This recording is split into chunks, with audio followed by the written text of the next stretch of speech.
Amis joueurs, bonjour, grand bonjour, je suis extrêmement ravi de vous retrouver pour une toute nouvelle vidéo sur la chaîne, c'est Thomas et c'est sûr, il était un jeu. J'espère que vous allez bien, j'espère que vous avez passé d'excellentes fêtes de fin d'année, que vous avez été aussi gâtés que nous, peut-être avec des jeux et surtout tout ce que vous trouvez ici en jeu de société bien évidemment. À la maison, on a été plutôt gâtés et notamment par des jeux qu'on avait précommandés il y a quand même un certain moment, on est très content de les avoir enfin reçus.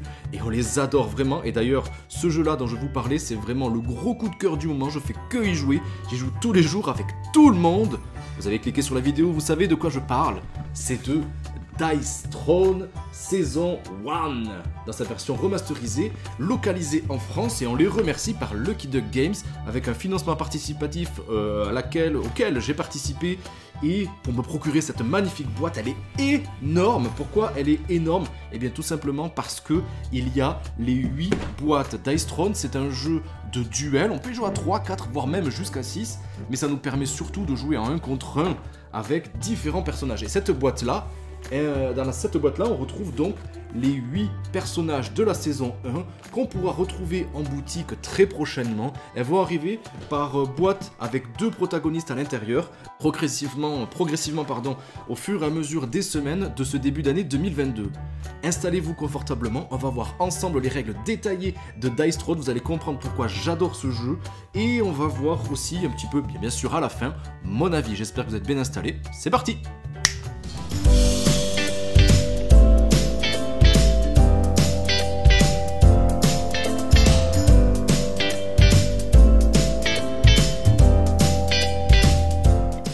Voilà 1000 ans que le roi fou siège sur son trône en quête d'un digne adversaire. On le voit juste ici sur cette magnifique boîte. Chaque année, il organise un tournoi des champions avec en jeu la plus grande récompense qu'un héros puisse désirer, c'est le trône. Plus d'1 millier de tournois et le roi fou n'a jamais été vaincu. Les héros accourent du monde entier ayant tous leur propre raison de chercher le pouvoir suprême. Serez-vous celui qui aura l'audace nécessaire pour vous emparer du trône? C'est tout le but de Dice Throne. Dice Throne, pourquoi Dice ? Qui veut dire dés en anglais bien sûr, il va y avoir de multiples dés, chaque personnage aura bien sûr ses propres dés avec ses propres caractéristiques, et trône, mais bien sûr qu'on va essayer de s'emparer du trône. Saison 1, elle est sortie il y a plusieurs mois, plusieurs années même en anglais, la saison 2 également, remasterisée parce que cette fois-ci elle est enfin ici en français. Je vous propose de regarder cette magnifique boîte avec tous les inserts de tous les personnages qu'on retrouve dans le jeu. Comme je vous le disais, il y en a 8 et c'est plutôt bien fichu parce que chaque personnage, si je veux le barbare d'ailleurs, on va commencer avec celui-ci, eh bien j'ai qu'à récupérer cette boîte-là et hop là, elle est même à l'envers, on le retrouve, ça c'est plutôt malin. Et hop, on retrouve ici, je l'ai enlevé, un livret de règles qui est tout petit parce que les règles sont vraiment faciles. C'est un jeu qui est excellent aussi en tournoi. J'espère qu'ils en feront pas très loin de chez nous et pas très loin de chez vous aussi. Et juste ici, dans cette version-là, on retrouve quelques petites cartes. Ces petites cartes-là, elles vont servir pour déterminer au hasard les personnages avec lesquels on jouera. Chaque carte est à l'effigie d'un héros. On va les mélanger bien sûr comme ça et en tirer 2 au hasard, et ça pourra permettre de faire un duel assez équilibré parce que tous les personnages ont vraiment leur façon propre de pouvoir jouer.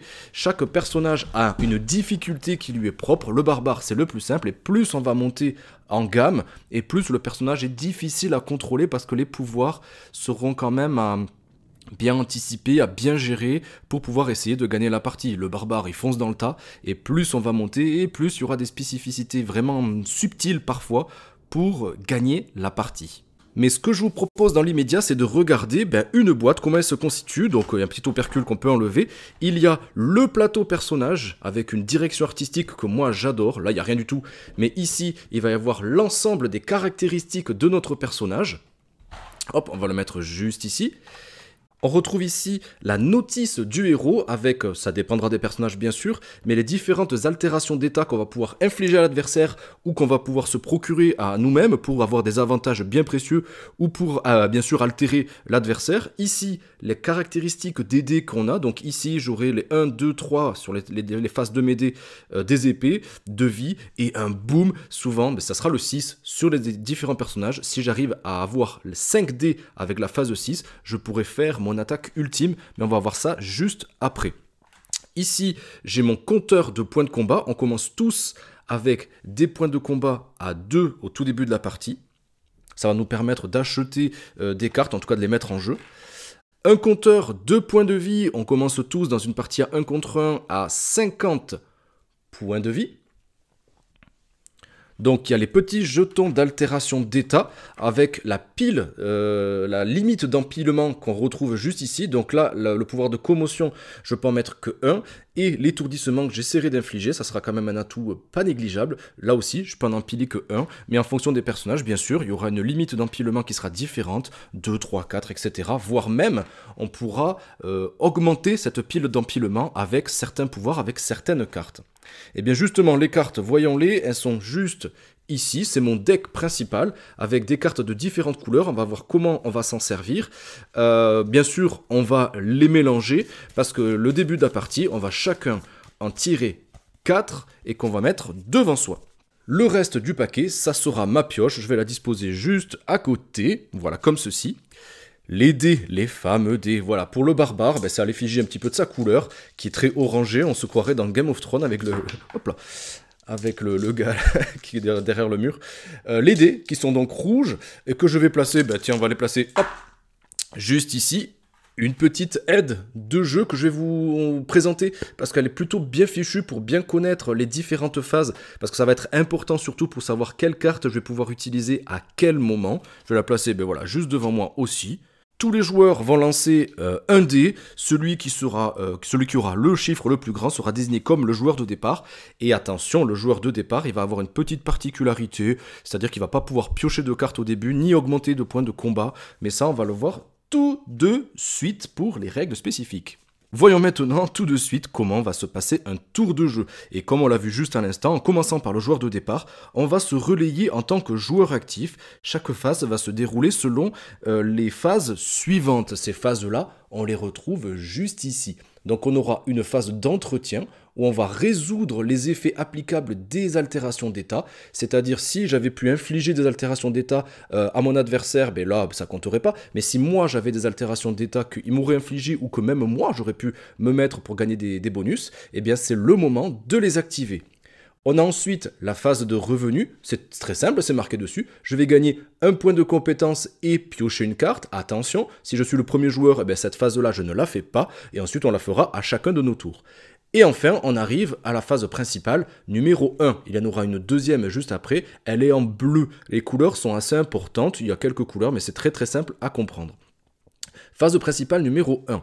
On va pouvoir jouer des améliorations de héros. Qu'est-ce que c'est les améliorations de héros? Là, j'en ai pas dans ma pioche, dans ma main, pardon, mais il y a certaines cartes qui sont blanches et qui vont me permettre d'améliorer mes capacités d'attaque, de défense, et certains personnages aussi ont des pouvoirs, des capacités permanentes. Je vais pouvoir les améliorer. Ici, par exemple, la frappe numéro 3. Frappe, c'est juste ici. Si je paye un coût de 3 points de combat, j'en ai que 2, donc je ne peux pas la jouer. Mais si j'avais eu 3 points de combat, je pourrais disposer cette carte moyennant donc les points de combat que ça me demandait pour la poser juste ici. Et qu'est-ce que ça me ferait? Ici, si j'arrive à faire une combinaison de 3 épées, de 4 épées ou de 5 épées, j'infligerai encore plus de dégâts que ce qui était déjà affiché. Et avec un bonus supplémentaire, si j'obtiens 4 chiffres identiques, cette attaque devenait imparable. On va voir un petit peu les caractéristiques des attaques tout à l'heure. Mais voilà, on pourra donc jouer des modificateurs, des améliorations de héros pour essayer d'infliger toujours plus de dégâts et d'essayer de gagner bien sûr la partie. On pourra ensuite jouer des actions de phase principale. Qu'est-ce que c'est ça aussi? Ça tombe mal parce que j'en ai pas non plus dans ma main. C'est les cartes bleues. Ces cartes bleues, ça représente tout simplement la phase principale qui elle aussi était en bleu. Et c'est tout simplement marqué également sur la carte. pareil, moyennant des points de combat. Parfois, il y aura des cartes qui ne nécessitent aucune dépense de points de combat, mais ici, je pourrais en dépenser pour un, et c'est d'activer donc la capacité de la carte. Retirer un jeton d'altération d'état à un joueur de votre choix. Ça, c'est peut-être parce que si l'adversaire a des améliorations positives, moi, si c'est négatif, voire si vous jouez en 2 contre 2 en équipe, eh bien, vous pouvez ainsi défausser les jetons de votre coéquipier. Qu'est-ce qu'on peut faire ensuite dans la phase principale? On peut tout simplement vendre des cartes, un point de combat par carte. Disons, voilà, par exemple, je vends celle-ci, je la mets, hop, on va remettre la pioche juste là, je décide de la vendre, hop, et ça me fait 3 points de combat. Ce qui serait plutôt malin parce que les phases, je peux les faire dans n'importe quel ordre, je ne suis pas obligé de respecter l'ordre qui est marqué ici, les principales, oui. Mais ce qui a marqué à l'intérieur, je peux le faire dans l'ordre de mon choix. Donc je vends une carte pour 1 point de combat, je dépense mes 3 points de combat, et hey, qu'est-ce que je vais faire avec? Eh bien, je vais pouvoir positionner cette carte-là, et donc tenter d'infliger encore plus de dégâts. Il y a marqué frappe numéro 3, parce que chaque action, on va dire, chaque capacité de notre personnage a un niveau 2 et aussi un niveau 3. Si j'avais déjà positionné le niveau 2, il coûterait moins cher, en général c'est 1 ou 2. Si je peux directement poser le niveau 3. Si j'avais positionné le niveau 2 au préalable, j'aurais juste dépensé la différence de points de combat à dépenser entre les deux. Si j'avais dépensé 2 points de combat pour mettre la frappe de niveau 2, hop, ben justement, elle est là. Voilà, si j'avais positionné celle-ci pour 2 points de combat, pour positionner celle-ci, je n'aurais dépensé que 1 point de combat. Ça, c'était la phase principale. On arrive maintenant aux phases orange. Et la première, la phase numéro 4, c'est la phase de lancer offensif. Et c'est là qu'on va pouvoir tenter de faire nos attaques. On va lancer nos dés, les 5 dés, jusqu'à 3 fois pour activer une des capacités. Et ça, ben, c'est tout simple. Hein, ben, voilà, on va les lancer et voir un petit peu les combinaisons qu'on va pouvoir faire. Comme je vous le disais tout à l'heure, juste ici, on peut voir les différentes caractéristiques de nos dés. Ça ne sera pas toujours dans cette configuration-là, mais ça nous permettra de voir un petit peu les probabilités d'avoir une phase de dés. Par exemple, je vois que le 6, j'ai une chance sur 6 de l'avoir. C'est plutôt compliqué. Par contre, pour avoir des épées, c'est plutôt simple. Je vais tenter sur un deuxième lancer d'avoir d'autres dés. Hop, j'ai 1, 2, 3. Eh bien, on continue. On va voir si je peux faire une attaque. Et bien voilà, j'ai 5 dés. Voilà, très bien. J'ai 5 dés. Et là, c'est le moment où on pourra aussi activer les cartes orange à n'importe quel moment pendant les phases de lancer, que ce soit offensif parce que je suis le joueur actif, ou l'adversaire, quand il voudra jouer des cartes orange aussi, pour son propre compte, mais aussi pour peut-être me pénaliser, me faire retourner des dés, me faire relancer, m'annuler des choses, etc. Les cartes, elles sont diverses et variées. Il y a pas mal de cartes qui sont les mêmes, qui sont identiques dans les paquets de tous les personnages. Et bien sûr, il y aura les attaques qui seront propres à chaque personnage et certaines configurations de cartes qui seront elles aussi uniques pour chacun des personnages pour adapter un petit peu les stratégies. Donc, ce que je peux faire là, je peux faire l'attaque que je souhaitais. Bon là ça je peux pas le faire, Ici il y a des petites suites, donc petite suite 1, 2, 3, 4, 2, 3, 4, 5, enfin voilà, il faut une suite de 4 chiffres successifs. Ou la grande suite, là c'est tout simple, je peux pas, de 1, il faut que j'ai les chiffres de 1 à 5 ou de 2 à 6. Ça, je peux pas le faire ici. Ici, ça serait une attaque plutôt balèze. Ici, ça permettrait pour mon personnage de gagner des points de vie. Encore une fois, tous les plateaux sont vraiment uniques. On va voir tout à l'heure les caractéristiques des plateaux de chacun des personnages. Restez jusqu'à la fin. Et donc, je vais pouvoir faire cette attaque-là. Donc, frappe 3, j'annonce mon attaque et je vais cibler. Ça, c'est... Il y a les attaques, il faut les cibler dans la configuration où on jouerait en équipe. Donc là, je vais cibler tout simplement mon adversaire. Et là, il va pouvoir décider lui aussi, s'il décide de me contrer, peut-être me retourner un dé, ça fait que mon attaque devient un peu moins puissante, me faire relancer des dés comme je vous disais, etc. On arrive à la phase numéro 6. Oui, la phase de ciblage, voilà, j'en ai parlé tout à l'heure. La phase de lancer défensif, la phase numéro 6. Là, l'adversaire va lui aussi quand même pouvoir se défendre avant d'encaisser l'attaque. Et là, il n'aura pas 3 lancers, il n'aura souvent qu'un lancer. Ça dépendra là aussi des personnages. Par exemple, moi, si je me faisais attaquer, je vais devoir même activer mon lancer défensif avec un jet défensif pour mon personnage seulement de 3 dés. Et en fonction des dés que j'aurai, hop là, c'était comme ceci, je pourrais faire différentes choses. Moi, je peux pas contrer l'attaque ni me défendre, je peux seulement me soigner. Donc, si on m'avait infligé des dégâts, pour chaque cœur, eh bien, j'aurais pu me soigner de 2 dégâts. Sachant que le maximum de points de vie qu'on pourra augmenter, c'est 10 au-dessus de, nos points de vie initiaux. Donc je ne pourrais pas monter au-delà de 60. Donc là, par exemple, si j'avais fait ce lancer-là qu'on m'avait attaqué, eh bien je serais monté, hop là, à 54. Et ensuite, on va résoudre l'ensemble des dégâts qui lui auraient été infligés. C'est-à-dire que oui, parfois, si c'est une attaque qui va nous infliger des dégâts, mais qu'on va aussi infliger des dégâts à l'adversaire, eh bien on pourra mourir en même temps, il y aura donc égalité. C'est des configurations qui peuvent exister aussi, et ça peut être aussi une certaine stratégie pour ne pas perdre la partie. Une fois que les dégâts auront été calculés, toujours, c'est une petite règle spécifique qui est indiqué tout à la fin du livret de règles, pour les formats de tournois ou les règles un petit peu plus expertes.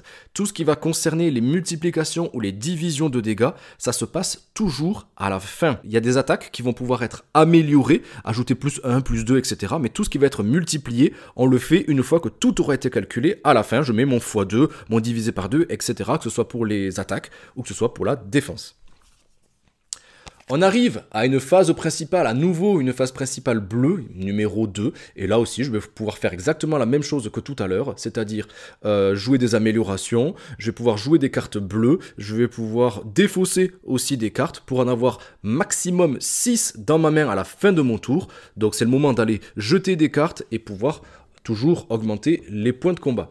On passe à la phase de défausse, la dernière phase, on vendra des cartes, c'est ce que je vous disais à l'instant, pour avoir 6 cartes maximum dans son jeu.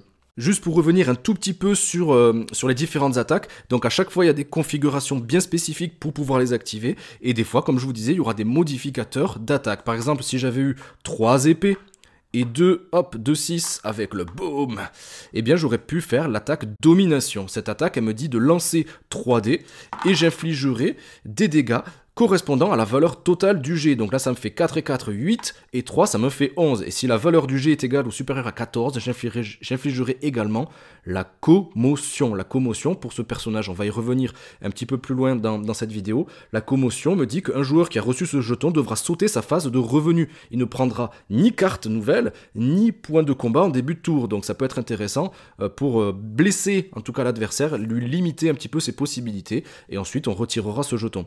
C'est comme ça aussi avec certaines cartes ou certaines capacités qu'on pourra donc infliger ces altérations d'état. Donc pour récapituler juste au niveau des cartes, il y a donc les blanches qui vont être des modificateurs d'attaque, on a les bleus qu'on pourra jouer pendant la phase principale, on a les oranges qu'on pourra jouer pendant les phases de lancer de dés, que ce soit offensif, de ciblage ou défensif.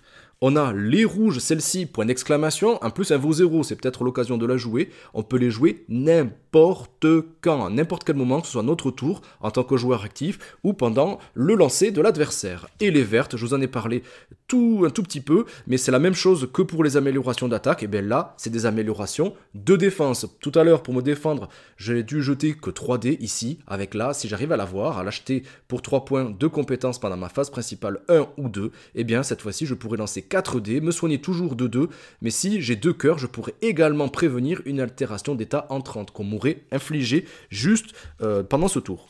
On a sur chaque personnage tout en bas l'attaque ultime. Ici le barbare il rentre dans une rage incroyable. Si j'arrive à avoir 5-6 dans mon lancer de dés, avec des améliorations de me dire de retourner le dé, d'ajouter plus 1, etc. Ça dépendra des cartes que vous aurez en main. Donc ça aussi c'est la stratégie à mettre en place, d'attendre peut-être pour pouvoir se donner la possibilité de faire son attaque ultime.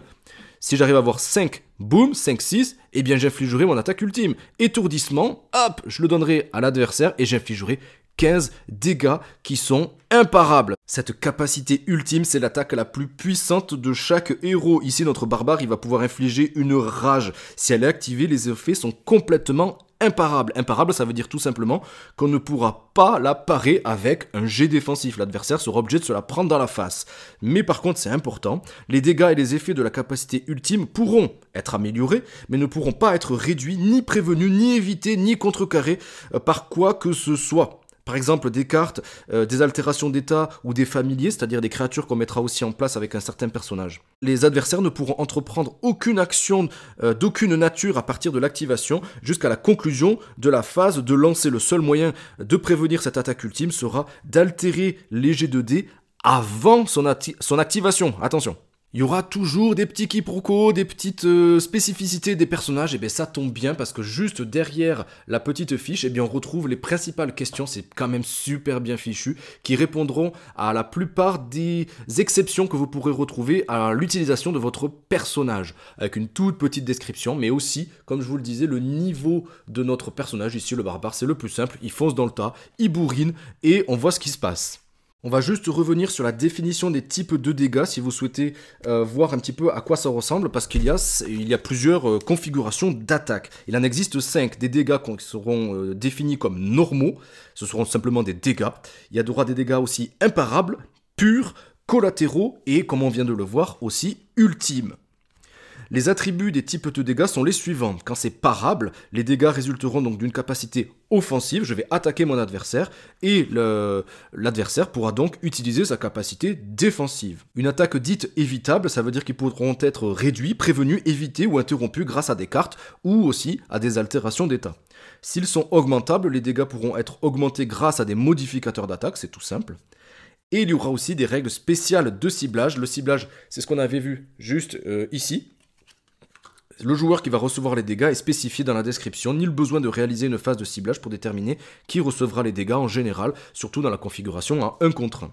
Donc, commençons par les dégâts normaux. Il s'agit du type de dégât le plus commun qui sera désigné à l'intérieur d'un cercle noir.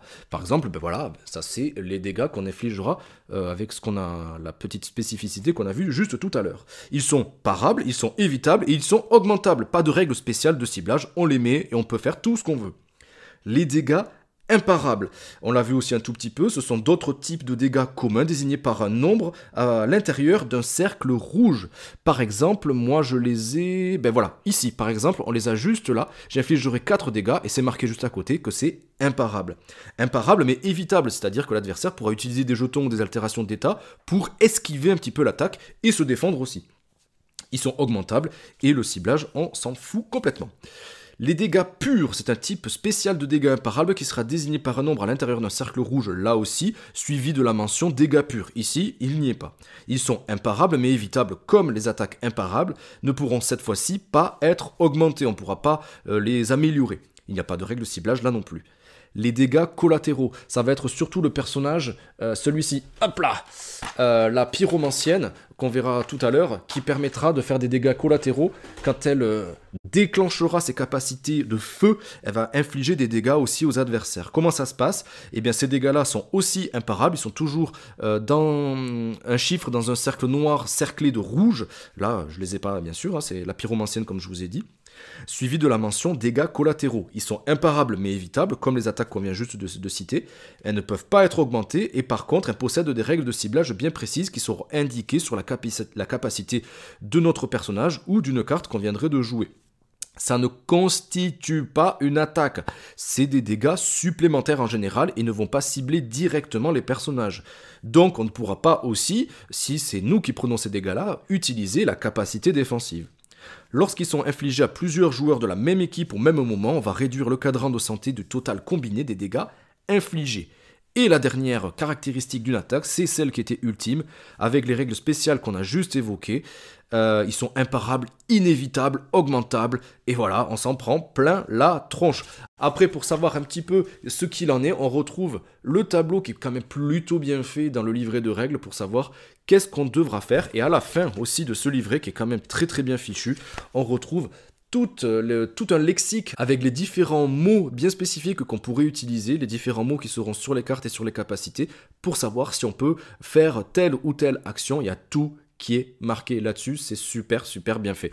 Et bien voilà, on a vu quand même pas mal de choses. Sachez juste, voilà, il y a une configuration à 3, je ne vais pas y revenir dessus. Une configuration à 4 aussi, où on va jouer en binôme, chacun à côté de l'autre, mais on va jouer en Z, en croisé. C'est-à-dire si je suis le joueur numéro 1, c'est mon adversaire qui sera le numéro 2, mon coéquipier le numéro 3, et l'autre adversaire le numéro 4. Et on va faire comme ça une partie croisée. Et il faudra annoncer, bien sûr, comme je vous le disais, au moment des attaques, quel est l'ennemi, en tout cas quel est l'adversaire que je vais cibler, sauf avec des attaques qui infligerait des dégâts à tout le monde, auquel cas le ciblage n'aura pas d'importance.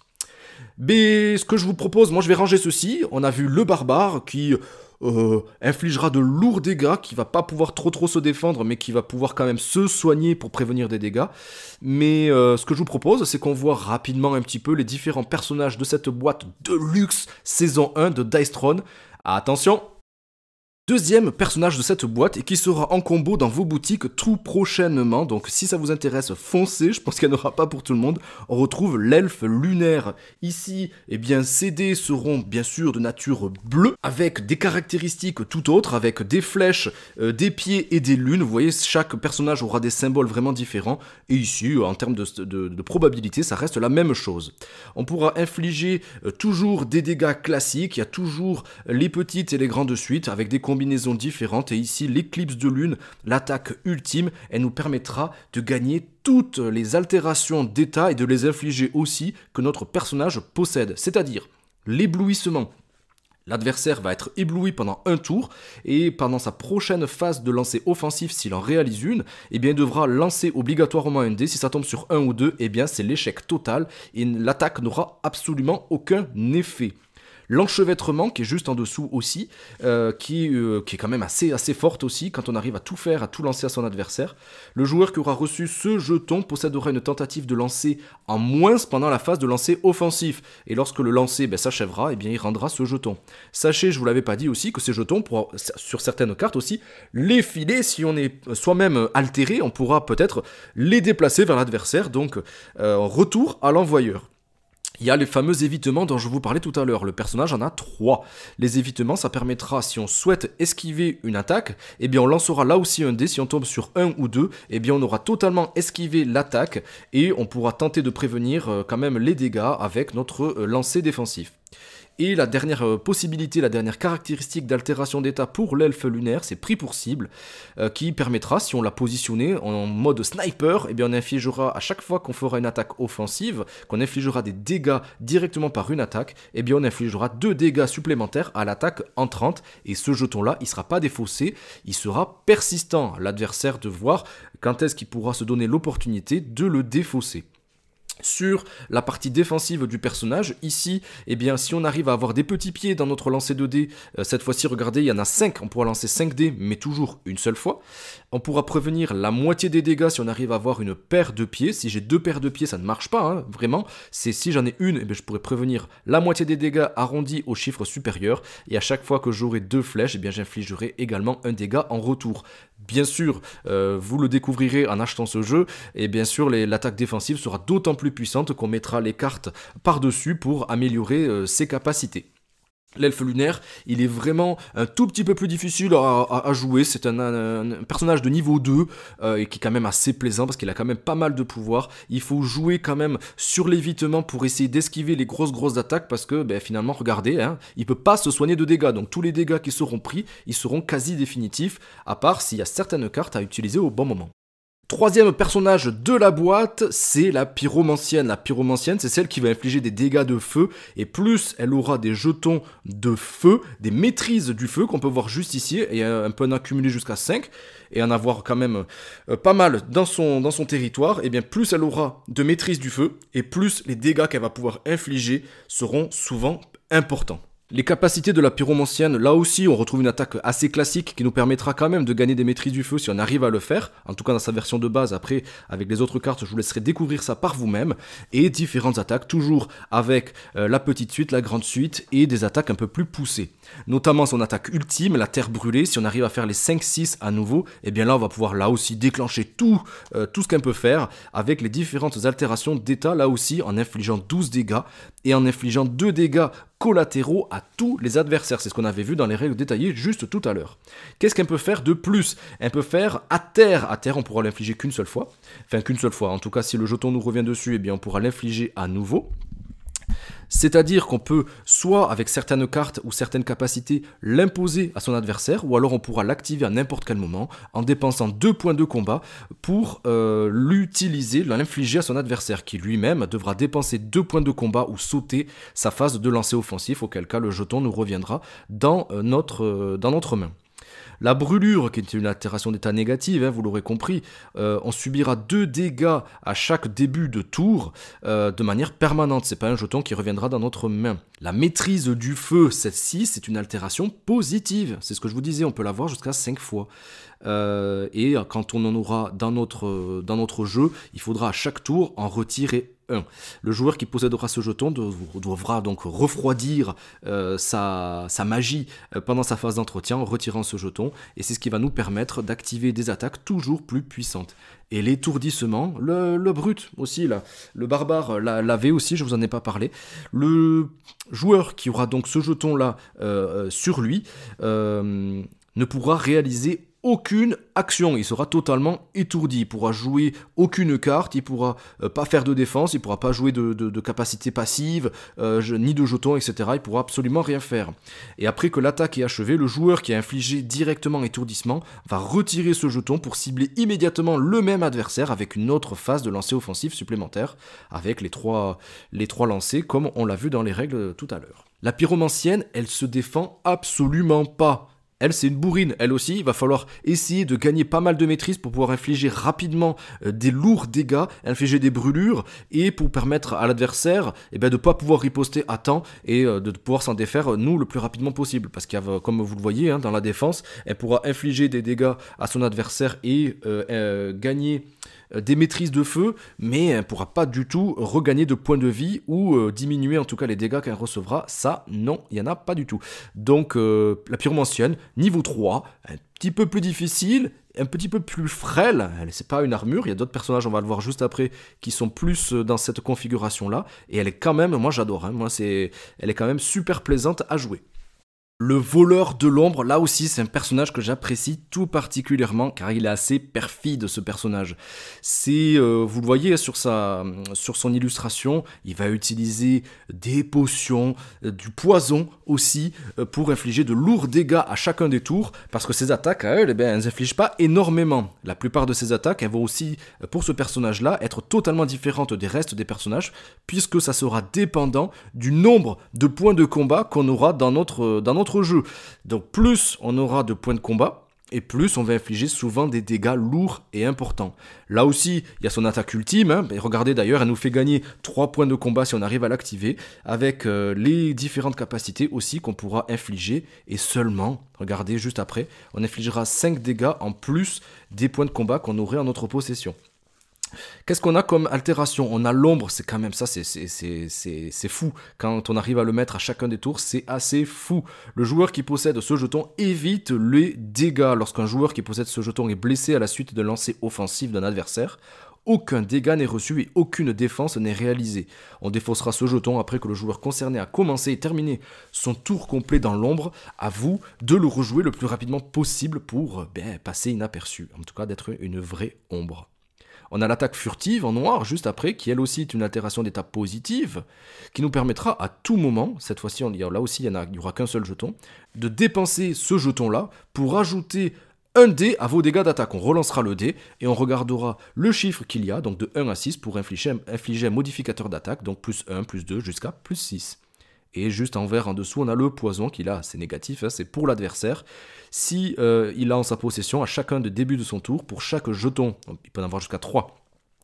Pour chacun des jetons, il se verra infliger un dégât pendant la phase d'entretien, à lui d'essayer de l'éliminer et nous à essayer en tant que voleur de l'ombre de lui réinfliger par derrière. Il est technique ce personnage, il faut vraiment faire attention et regarder comment on peut activer ses capacités, et là les attaques elles sont pas dépendantes uniquement des dés, elles seront aussi dépendantes des points de combat, donc veillez à bien en avoir en réserve, de ne pas retomber sous zéro et à l'adversaire de tout faire peut-être pour essayer de diminuer notre compteur de points de combat, sachant que, je vous l'avais pas dit, mais le compteur maximum c'est 15. Tout ce qui sera au-dessus de 15 sera perdu. Par contre, lui, ce personnage-là a 2 capacités défensives. À vous de choisir la capacité défensive que vous souhaiteriez utiliser en fonction de la configuration et du personnage de l'attaque qu'on vous aurait infligé. Là aussi, un personnage que j'apprécie beaucoup, c'est peut-être même le personnage que j'ai le plus utilisé jusqu'ici. Ça fait quoi? Ça fait 2 semaines qu'on a le jeu à peu près, là, au moment où je vous parle. On est début janvier, c'est le moine.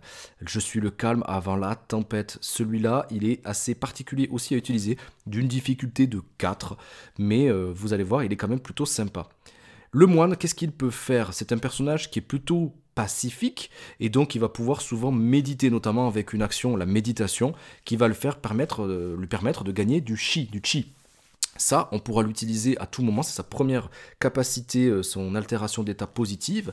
Ces jetons chi, on pourra les dépenser à n'importe quel moment pour prévenir un dégât par jeton, ou alors pour augmenter ses propres dégâts qu'on infligerait de 1 pour chacun des jetons. Et bien sûr, on les défaussera. Donc là aussi, il infligera des dégâts, mais toujours plus si on a du chi à dépenser. Ça sera peut-être la stratégie à mettre en place pour essayer de gagner. Surtout pour essayer de prévenir des petits dégâts petit à petit, notamment les dégâts imparables qui, comme je vous le disais, on ne peut pas activer la capacité défensive du personnage, mais par contre, voilà, c'est des jetons, on pourrait les utiliser. L'évitement, on l'avait vu avec l'elfe lunaire, donc c'est la même chose. Hein. Si j'ai 2 jetons évitement, pour chacun des jetons, je pourrais, à ma guise, à n'importe quel moment, je ne suis pas obligé, enfin n'importe quel moment, au moment d'une attaque directe, je pourrais décider ou pas de défausser un jeton d'évitement pour avoir un 1 ou un 2 en lançant un unique dé. Si j'y arrive, eh bien j'évite, j'esquive l'attaque. À terre, on l'a vu avec la pyromancienne, donc si j'arrive à l'infliger à l'adversaire, il va sauter sa phase de lancer offensif, ou alors il pourra dépenser 2 points de combat pour annuler ce jeton, il reviendra dans notre main. Et la purification, ça c'est quand même super sympa pour ce personnage, il pourra se purifier des altérations d'état négatives qu'on posséderait, en défaussant donc un jeton en forme de goutte bleu clair, eh bien je pourrais me défausser d'un jeton aussi d'altération d'état. Voilà, le moine, il pourrait infliger tout ça avec son attaque ultime, la transcendance, toujours pareil, là c'est le lotus. Si j'ai des phases 6, si j'ai 5 phases 6, eh bien je pourrais faire l'intégralité de mes altérations d'état, qu'elles soient positives ou négatives, et infliger 10. Et regardez, c'est ce que je vous disais tout à l'heure aussi, on pourra augmenter la limite d'empilement du chi, qui est initialement à 5, on pourra l'augmenter de 1 à chaque fois qu'on arriverait à faire cette attaque. Il y a d'autres attaques qui permettront de faire ça, et de les gagner directement, de retrouver une réserve complète. Donc ça c'est quand même plutôt intéressant, en tout cas pour prévenir les dégâts. Sachant que là aussi, notre capacité défensive, elle ne nous permet pas de nous prévenir des dégâts. La seule façon de prévenir les dégâts avec ce personnage-là, ça sera donc d'utiliser ces jetons-là, et on pourra bien sûr contrecarrer, en tout cas contrer les attaques avec des coups de poing, qui est quand même plutôt sympa. Il y a une petite contre à mettre en place, ce qui nous permettrait de gagner la partie. Je gagne souvent avec ce personnage-là, qui est quand même un petit peu technique, c'est pas trop, mais super sympa en tout cas à utiliser, ces jetons chi au bon moment. C'était le moine. Voyons le paladin, c'est le premier personnage avec une capacité passive qu'on peut voir ici en violet tout en haut à gauche de notre plateau personnage, la dîme, qui nous permettra de dépenser à n'importe quel moment un point de combat pour relancer un de nos dés, ou alors même de dépenser 3 points de combat pour piocher une carte. Ça c'est quand même plutôt balèze. Sa capacité défensive, elle ne permettra de jeter que 3 dés comme le barbare. Et cette fois-ci, on pourra prévenir les dégâts. C'est ce logo en forme de bouclier qui nous permettra même d'infliger des dégâts en retour selon le dé qu'on lancerait, ou même regagner de la vie. Donc le paladin, il est plutôt technique. Il est d'une difficulté de 5. Il n'est pas facile à utiliser, car aussi ses probabilités de résultats sur les dés, elle est quand même particulière. On ne peut avoir que 2 épées, 2 hommes, une vie ou une prière, comme on peut voir sur l'affiche personnage juste à gauche. Donc c'est plutôt difficile quand même à la tenter des attaques, surtout si on nous limite nos lancers offensifs. Attention aux probabilités quand même. Le paladin, il est fier, il a une foi inébranlable, c'est d'ailleurs son attaque ultime qu'il pourrait faire s'il arrive, là aussi, à avoir 5 fois le numéro 6, avec cette fois-ci un symbole de prière. Il gagnera l'intégralité, comme toujours, de ses altérations d'état, se soigner de 5 et d'infliger 10 dégâts imparables, donc ça c'est plutôt balèze. Qu'est-ce qu'il peut faire? La rétribution, on le voit juste en haut en rouge.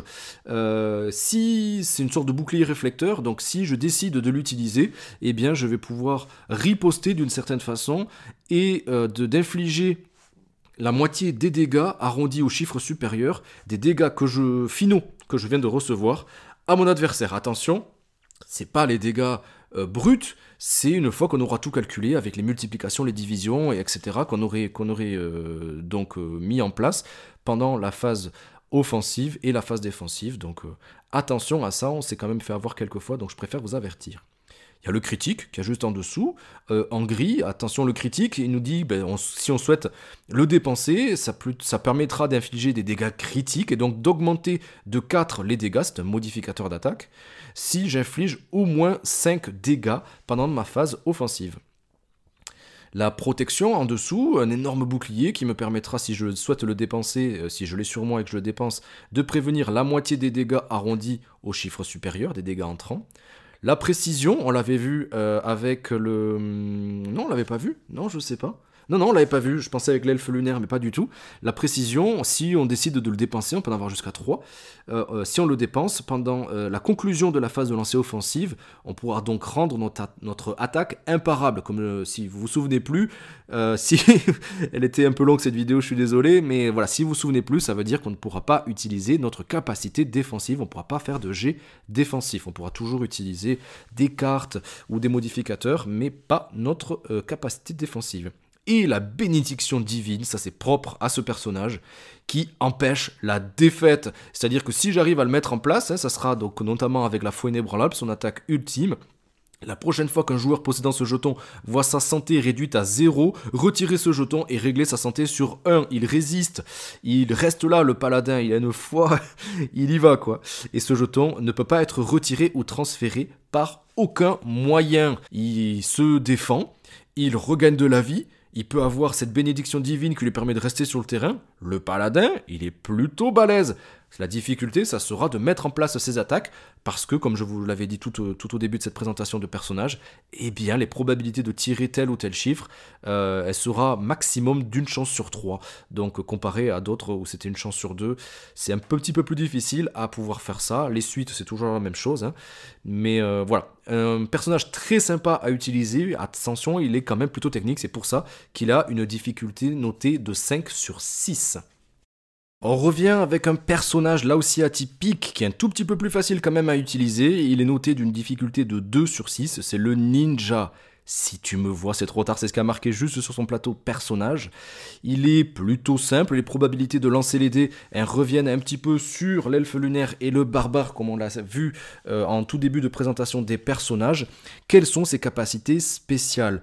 Cette fois-ci, ce personnage-là, il a des capacités furtives, comme un ninja finalement, notamment avec le poison latent, qui, si on est possesseur de ce jeton-là, on subira cette fois-ci pas comme le voleur de l'ombre où c'était un seul dégât. Ici, ça sera 3 dégâts à la fin de notre tour et non pas au début de la phase quand c'est à notre tour de jouer en tant que joueur actif.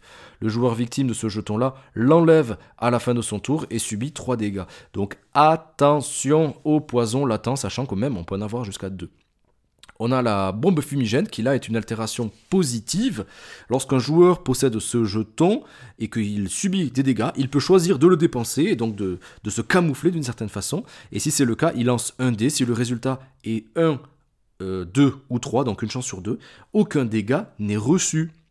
Et le ninjutsu, on se retrouve un petit peu dans Naruto, le ninjutsu juste en dessous en vert, ce seront des jetons, on peut en avoir jusqu'à 3, qui est là aussi une altération d'état positive. Après qu'on ait attaqué, le joueur qui possède ce jeton, donc souvent ça sera le ninja, pourra lancer un dé. En fonction du résultat du dé, on aura des dégâts infligés, voire des altérations d'état. Si de 1, 2, 3, j'infligerai que 1, 4 et 5, j'infligerai 2, et par contre si j'ai 6, j'inflige 2, et je pourrais aussi choisir soit d'infliger donc ces dégâts, soit d'infliger le poison latent, soit de rendre notre attaque imparable, comme on a vu tout à l'heure. C'est un personnage que j'ai pas beaucoup utilisé, c'est un personnage qui est plutôt simple, qui fonctionne bien en tout cas pour les débutants parce que leurs actions sont plutôt simples aussi à faire en termes de probabilité comme on l'a vu. Les attaques seront faciles à mettre en place, le jet défensif il permet de retourner l'attaque contre son... de riposter, donc ça c'est plutôt intéressant et surtout aussi de pouvoir gagner des bombes fumigènes, donc ça c'est plutôt intéressant.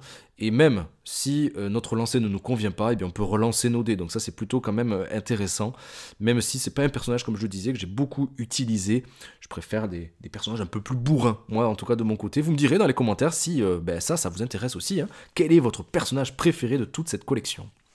Et on finit avec le personnage le plus savoureux mais aussi le plus technique du jeu, en tout cas de cette saison 1, c'est le trépan.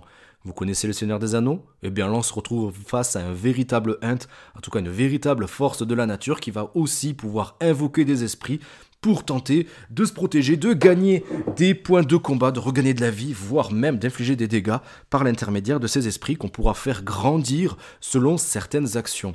Il est assez technique, donc comme je vous disais, il est noté 6 sur 6. Il a une capacité passive qui, pendant notre phase d'entretien, au tout début de notre phase en tant que joueur actif, nous permettra de faire croître un esprit, une sorte de graine qu'on met au tout début, une jeune pousse, comme vous pouvez le voir sur le côté gauche là, de ma présentation, qu'on pourra faire pousser en arbre, voire en esprit de dryade, pour infliger toujours plus de dégâts.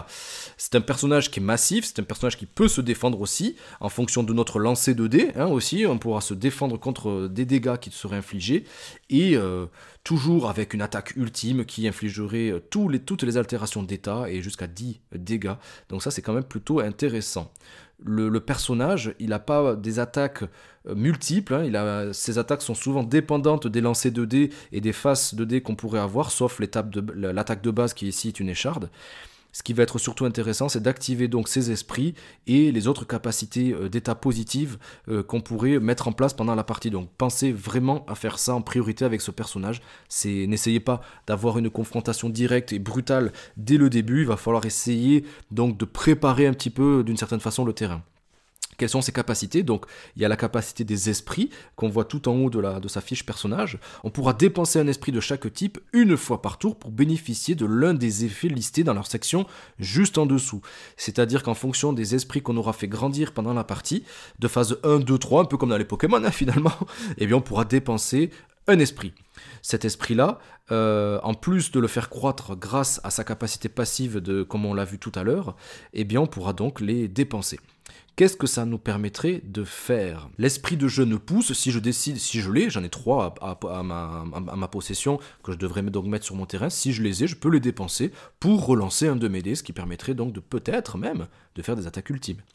Si j'ai réussi à le faire évoluer en niveau 2, on va dire, en esprit de jeune arbre, et que je souhaite le dépenser, ben cette fois-ci, je vais pouvoir me soigner de 1 et gagner un point de combat comme c'est marqué.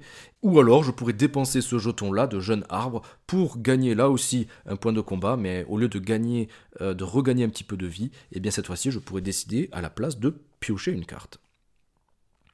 Si je décide de défausser l'esprit de dryade, donc le niveau 3 finalement de cet esprit, là les capacités sont quand même beaucoup plus puissantes. Je vais avoir la possibilité donc d'infliger 3 dégâts supplémentaires à mon attaque, donc c'est un modificateur d'attaque. Et si l'attaque d'un adversaire doit nous infliger des altérations d'état négatives, on pourra dépenser cette dryade à la conclusion de la phase offensive de l'adversaire, donc pour prévenir cette altération d'état. Est-ce que je l'utilise pendant ma phase, moi, quand je vais infliger des dégâts ou pour me défendre? Ça sera à vous de voir l'utilisation, sachant que pour l'avoir, quand même, il va falloir quelques tours de jeu. Les ronces, attention, là, c'est toute l'essence même, c'est le cas de le dire, de ce personnage. Si on inflige donc ronce à son adversaire, il sera victime de cet enlacement, on va dire, et subira un dégât pour chaque tentative de lancer au-delà de sa première pendant sa phase de lancer offensive. C'est-à-dire que s'il tente de faire un lancer, il s'infligera 1. S'il fait ses 3 lancers, comme on a l'habitude de le faire, pour essayer de faire la meilleure combinaison possible, eh bien il se prendra 2 dégâts, comme c'est marqué dans la description. Ce jeton sera retiré, puis les dégâts seront appliqués à la conclusion de la phase de lancer. Il faudra bien se souvenir de tout ça, c'est pas purement à ce moment-là. Et la source en bleu clair qu'on retrouve tout en bas, nous permettra de nous soigner de la moitié de la valeur d'un dé qu'on viendra jeter pendant sa phase principale. Soit au début, soit à la fin de notre tour. Il est quand même pas évident, le jouez pas dès le début. Pour trouver des sensations quand même dans ce jeu, je vous conseille vraiment de jouer avec les personnages de niveau 1, 2, et puis après, laissez le hasard faire, peut-être avec les cartes que je vous ai présentées aussi dans cette boîte, pour déterminer un petit peu au hasard le personnage que vous souhaiterez incarner, sachant que un personnage de niveau 1 peut très bien gagner un personnage de niveau 6. Il y a quand même le hasard des lancers de dés, il y a quand même certaines capacités à activer au bon moment, donc si quelqu'un prend un personnage de niveau 6 et qui ne sait pas l'utiliser, vous pourrez très bien gagner, et même si vous savez l'utiliser, tous les personnages, moi je trouve qu'ils sont quand même super bien équilibrés. Eh bien les amis, c'était assez long, j'espère que ça vous a plu, on se retrouve tout de suite pour la conclusion. Vous l'avez vu, Dice Throne, c'est technique, il y a du hasard, il y a quand même des cartes à utiliser à bon escient, savoir quand les vendre, savoir quand les utiliser, quel coup nous prépare notre adversaire, c'est du bonheur. C'est notre jeu coup de cœur de ce début d'année. La première vidéo que je vous propose aussi sur la chaîne, c'est un véritable carton sur les réseaux. Il y en a énormément d'entre vous d'ailleurs. Je vous remercie chaleureusement à m'avoir posé des dizaines de questions, savoir comment je m'étais procuré la boîte. Eh bien, je l'ai acheté, oui. J'ai sauté sur l'occasion, j'ai vu une toute petite vidéo en anglais, j'ai dit je fonce, c'est typiquement le genre de jeu que j'adore. Ça me fait penser quand même au jeu de duel que je peux jouer en tournoi, notamment Keyforge, pour ceux qui connaissent, comme les Magic, les Yu-Gi-Oh, etc. Il y a Keyforge que j'apprécie énormément, que je joue en tournoi sur Toulouse quelques fois, quand je peux y aller. Et bien ça, c'est un jeu typiquement qui pourrait se jouer en tournoi pour moi. Il faut connaître les personnages, il faut connaître leurs capacités, savoir comment les jouer, savoir les probabilités aussi de lancer 2 dés, peut-être se garder des cartes au bon moment pour pouvoir les mettre et les balancer pour contrecarrer un petit peu les attaques ou les défenses de l'adversaire. C'est trop bien. Et saison 1, qui dit saison 1, dit bien sûr saison 2. Je vois déjà des gens y jouer aussi sur les réseaux, notamment sur Instagram. N'hésitez pas d'ailleurs. Allez nous rejoindre si vous voulez être au courant des derniers jeux qu'on présente, des dernières choses que je peux vous présenter aussi, en plus de la chaîne, bien sûr, ici sur YouTube. C'est un jeu que je ne pouvais que apprécier. Merci Lucky Duck de l'avoir importé en France, de l'avoir localisé ici avec une traduction. Il y a juste une carte dans cette version-là, il y a juste une carte qu'ils ont rajoutée parce qu'il y avait une erreur de traduction. Mais sinon, c'est du bonheur. Toutes les questions qu'on peut se poser par rapport à des règles spécifiques, est-ce que j'ai le droit, est-ce que j'ai pas le droit, c'est qui fait en premier, tout ça, il y a tout qui est marqué dans les règles du jeu, on s'y retrouve facilement, le livret est très petit, donc il n'y a pas d'erreur. Le lexique à la fin, ben, ça c'est super pratique aussi pour s'y retrouver et voir un petit peu les spécificités, notamment des attaques, comme je vous l'ai dit, imparables, pures, qui vont mettre des dégâts collatéraux, etc. Des fois on s'y perd un petit peu. Bon, cette explication-là, j'espère qu'elle vous aura servi, mais sinon, il y a le livret de règles qui vous permet d'y retourner vraiment rapidement. C'est une grosse boîte, c'est un insert qui déchire, c'est des cartes qui sont trop bien, les titres sur les cartes aussi, elles font marrer. Franchement, c'est un jeu vraiment à se procurer. À 2, c'est du bonheur ce jeu, ça fera bien sûr partie de mon top des jeux à 2. J'espère rapidement pouvoir le tester aussi à 4 en équipe, pour voir un petit peu les sensations que ça amènerait. Je suis pas convaincu à la lecture des règles, même si ça reste la même chose et finalement, je trouve que c'est un excellent jeu de duel. Dites-moi si vous aussi vous y avez joué à ce jeu-là, si la configuration à 4, ben, elle était plutôt pas mal. Je sais qu'on peut aussi y jouer jusqu'à 6. Je sais pas si j'ai joué jusqu'à 6, mais bon. Donc comme je vous le disais dans l'introduction, ça c'était une version un petit peu deluxe, version exclusive on va dire, à le financement participatif. Mais ça arrive très prochainement en boutique sur ce mois de janvier avec, il paraît, restez attentifs peut-être à vos boutiques préférées, successivement, toutes les semaines, un duo de personnages supplémentaires dans un bundle, on va dire, avec 2 personnages à chaque fois. Donc de quoi bien renouveler les parties pour arriver jusqu'aux 8 personnages présents dans cette saison 1. Et bien voilà les amis, j'étais extrêmement ravi de vous présenter cette vidéo, je suis vraiment ravi. Vous êtes toujours plus nombreux à nous suivre dans nos aventures ludiques, on est plus de 4600 au moment où je vous parle, là, ce 6 janvier 2022, c'est juste extraordinaire, je ne peux que vous remercier chaleureusement, ça me permet, ça me donne chaud au cœur, ça me donne envie de continuer de vous présenter toujours plus de jeux. Je vais essayer de tenir un petit peu ce rythme-là d'une vidéo toutes les semaines, tous les 10 jours, avec des règles détaillées, mais aussi des petits coups d'œil sur des choses qui méritent peut-être pas de s'étaler dessus tellement c'est simple. Là, c'est tellement un coup de cœur que je ne pouvais pas passer à côté de vous présenter des règles détaillées pour vraiment en profiter à fond. Si cette vidéo vous a plu, les likes, les commentaires, et bien sûr, abonnez-vous si ça n'a pas déjà été fait, mais je suis sûr que ça a déjà été fait. N'hésitez pas aussi, hop là, juste ici, boum, d'aller voir les dernières vidéos que je vous ai présentées. Elles sont faites pour ça. Et moi, je vous dis à très vite sur Il était un jeu. Ciao les amis.